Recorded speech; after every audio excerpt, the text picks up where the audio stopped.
Hello दोस्तों, veterans, नमस्कार। मैं दीवान सिंह। आज मैं आपको X62 का जो केस है AFT में प्रिंसिपल बेंच में, उसके बारे में चर्चा करूंगा। एक तो मैंने यह कमेंट ले रखा है प्रेमचंद जी का, सबसे पहले वो पढ़ के बताऊंगा। और आज मैं AFT गया था और क्यों गया था और वहां क्या हुआ था, और पूरी घटनाक्रम से आप स्वयं पता लगाओगे कि एक्चुअली इस केस की अब तक स्थिति क्या है। मैं कुछ नहीं बताऊंगा, मैं एक घटनाक्रम बताऊंगा। तो सबसे पहले तो मैं प्रेमचंद जी का एक कमेंट पढ़ देता हूं। Sir, I have enquired from Shri Rajiv Bahl who confirmed action in hand and further information will arrive sooner. I have also enquired from Shri Veer Bahadur Singh who confirmed that defects in suit has since been rectified। यानी वीर बहादुर सिंह का कहना है कि defect जो है उसमें rectified हो चुके हैं। And we are trying to get it listed as the earliest. हम कोशिश कर रहे हैं कि ये जल्दी से जल्दी सुनवाई के लिए आ जाए। ये आपकी इंफॉर्मेशन थी 2 दिन पहले की। और आज मैंने कहा था कि if they fail to file the case I will withdraw my petition or my name from the petitioners of 850। लगभग इतना बता रहे हैं, 850 हैं। मैंने अपनी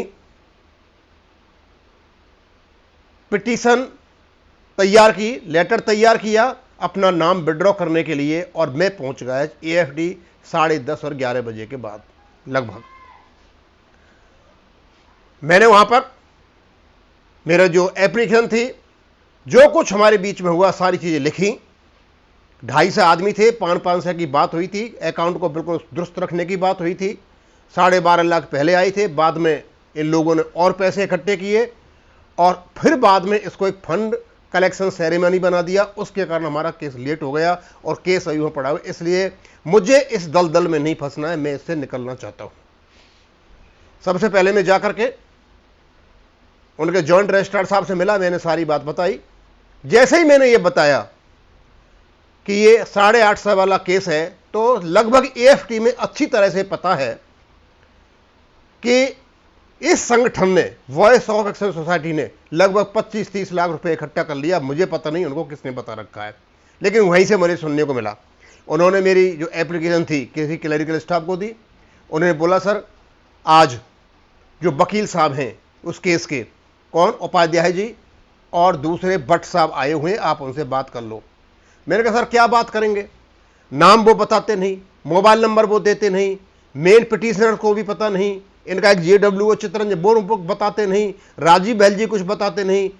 पहले वो जितेंद्र जी बता दिया करते थे एडवोकेट, आजकल वो भी मतलब इनमें आपस में कोई टसलबाजी, वो भी नहीं बताते। तो मैं इनसे क्या बात करूं? मैंने कोई बात नहीं की। उसके बाद मैंने उनसे रिक्वेस्ट की, साहब मैं रजिस्ट्रार से मिलना चाहता हूं। उन्होंने कहा, हाँ जाइए मिल लीजिए आप। एप्लीकेशन मेरे हाथ में थी और जैसे ही मैं जाने लगा तो वहां जो सब रजिस्ट्रार थे जैन साहब, उन्होंने मेरे हाथ से एप्लीकेशन ली। उन्होंने बोला, एक और आप कंप्लेंट आई है आपसे पहले, एक आपकी है। उसको लेकर के रजिस्ट्रार साहब के पास गए। वहां पर ये उपाध्याय साहब और बैठ साहब बैठे हुए थे, अपने केस के बारे में डिस्कस कर रहे होंगे। स्वाभाविक सी बात है, वो अंदर गए तो मेरी एप्लीकेशन के बारे में डिस्कस हुआ होगा। वो अंदर से बाहर आए, बोले, दीवान सिंह जी ये डायरेक्टली ऐसे नाम नहीं हटेगा, आपको उसको निकालने के लिए जब केस शुरू होगा उस समय MA यानी मिसलेनियस एप्लीकेशन, यानी ये केस लगाना पड़ेगा, उससे आप निकाल पाओगे। अब कोर्ट का प्रोसीजर है। मैंने अपने कागज ले लिए और मैं वहां से वहीं बैठ गया आकर के। बैठने के बाद फिर मैं पुनः ऑफिस में गया सब रजिस्ट्रार के जैन साहब के में।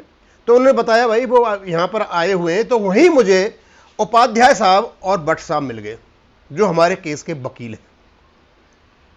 जब ये मिले तो मैंने अपना इंट्रोड्यूस दिया। मैंने, are you mister Upadhyay? Yes sir. मैं, sir I am Naib Diwan Singh, I am also petitioner in the X62 case and I have come here only to withdraw my name from the petition. अब या तो उनको पहले ही पता था, क्योंकि मेरी एप्लीकेशन की विड्रॉल की रिक्वेस्ट पहले ही रजिस्ट्रार ऑफिस में जा चुकी, जहां ये बैठे हुए थे।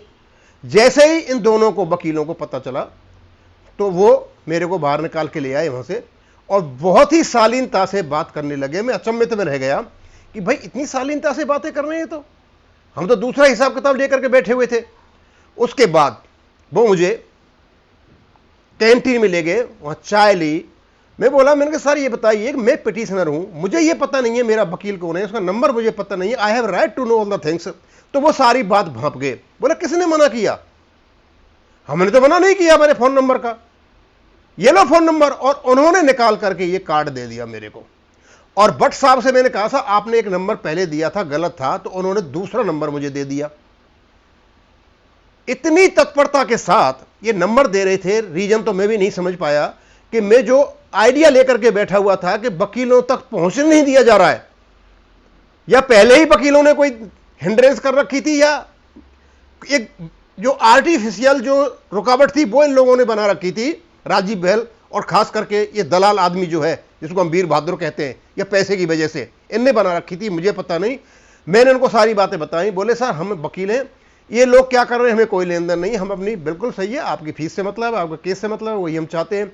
तो जब मैंने इनसे नंबर लिया तो पहली बात तो ये बता दूं कि ये हमारे जो केस के वकील हैं, मुख्य वकील डॉक्टर अभय कांत उपाध्याय हैं। इनके 2 नंबर यहां पर दे रखे हैं। ये LLM PhD मिलिट्री लोग हैं भैया, काफी क्वालिफाइड आदमी हैं। इनसे जब आप मिलोगे तो अपनी बातों से लोगों को आकर्षित करते हैं। भट्ट साहब का भी लगभग वही हाल था। अब मैं तो अचंभित था। मैंने भट्ट साहब, उपाध्याय साहब, जब व्यवहार इतना अच्छा है तो हमें ये एप्लीकेशन वापस लेने की जरूरत क्या पड़ी? क्योंकि हमारे को बिल्कुल एकदम बिल्कुल कोने में डाल दिया था, कोई पूछ ही नहीं रहा था, हमें यही पता नहीं चल रहा था क्या होता है। तो बोला नहीं हमने तो मना नहीं किया था।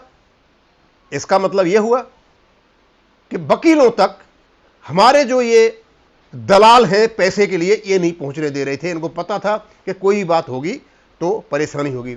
तो फिर मैंने उनसे कहा, उपाध्याय साहब से और भट्ट साहब से, मेन तो उपाध्याय साहब हैं, ये डॉक्टर हैं, PhD कर रखी है। मैंने सर ऐसा है, मैं शाम को आपका जो ये कार्ड है और नंबर है अपने चैनल पर डालूंगा और आपको लगभग 850 आदमी परेशान करेंगे, सबके पास आपका नंबर होगा। बोले नो प्रॉब्लम एट ऑल, हम उसी काम के लिए हैं, हम वकील हैं, हम सबका जवाब देंगे। मैं और अचंभित हो गया। अब ये तो मुझे ही पता है कि हम 850 आदमी उनको फोन करेंगे तो हो सकता है कभी उठाए भी नहीं, और कह भी दिया था कि कभी अभी ऐसा भी हो सकता है मैं फोन नहीं उठा पाऊँ। हमको पता है आदमी बिजी होता है, नहीं उठा पाता। लेकिन अब तक जो फोन नंबर और नाम हमसे छुपाए जा रहे थे वो खुद वकीलों ने मेरे को दे दिए।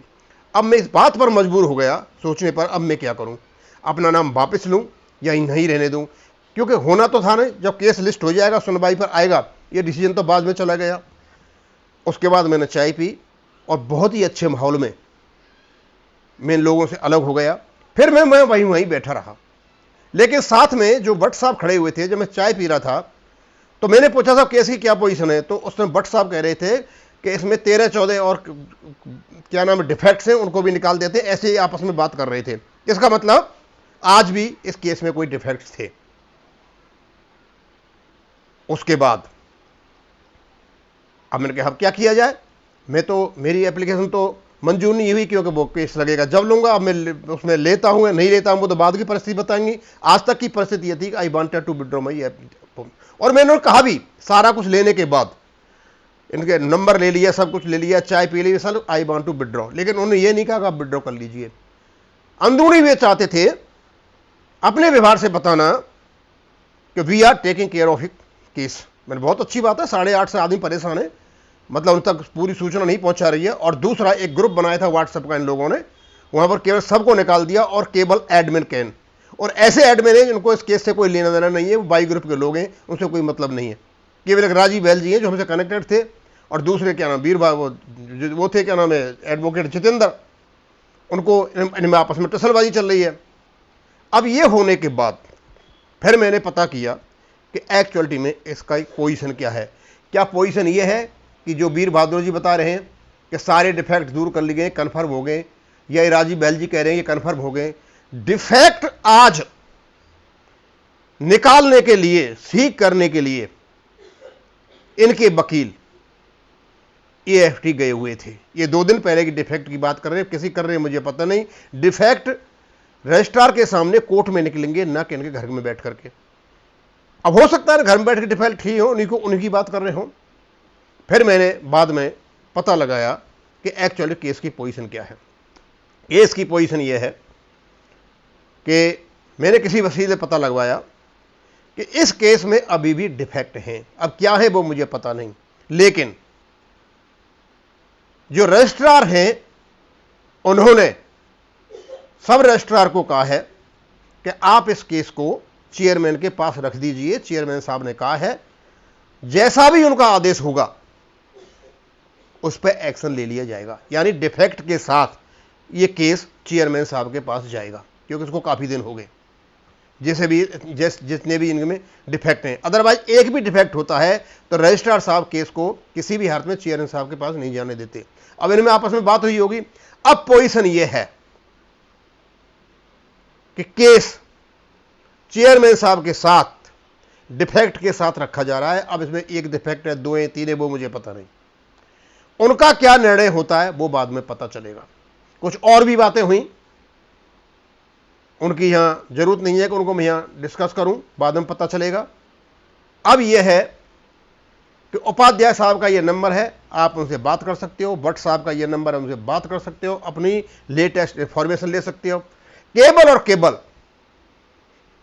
पैसे का कोई सवाल नहीं उठ जाए, इसलिए इन लोगों ने व्हाट्सएप से सबको अलग किया और वकील और पिटिशनर के बीच में एक दीवार खड़ी कर दी। और इस दीवार को खड़ा करने में राजीव बहल और वीर बहादुर दोनों को दोनों थे। इन्होंने सोचा जो पैसा है उसका हिसाब लिया जाएगा, उसका हिसाब तो हम लेंगे, उसका हिसाब हम नहीं छोड़ने वाले। इनको अच्छी तरह से बता दें, हिसाब सीधे दोगे या उल्टा दोगे वो आपके ऊपर है।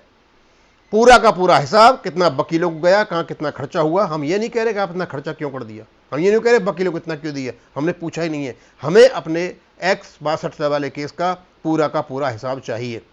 और यही हम चाहते थे कि वकीलों के नंबर मिले ना मिले, हमको मिल चुके हैं। ये नंबर मैंने यहां पर डाल दिए हैं। अब प्रेमचंद जी ऐसा है कि आप स्वयं देख लीजिए, ये कहानी है आज की कि आपका केस में डिफेक्ट है या नहीं है। मेरे को यह बताया गया डिफेक्ट के साथ ही ये केस चेयरमैन साहब के साथ रखा जा रहा है। Now he will take a call कि क्या करना है और क्या नहीं करना है। अब इसको मैं यहां ही खत्म करूंगा। थैंक यू, धन्यवाद।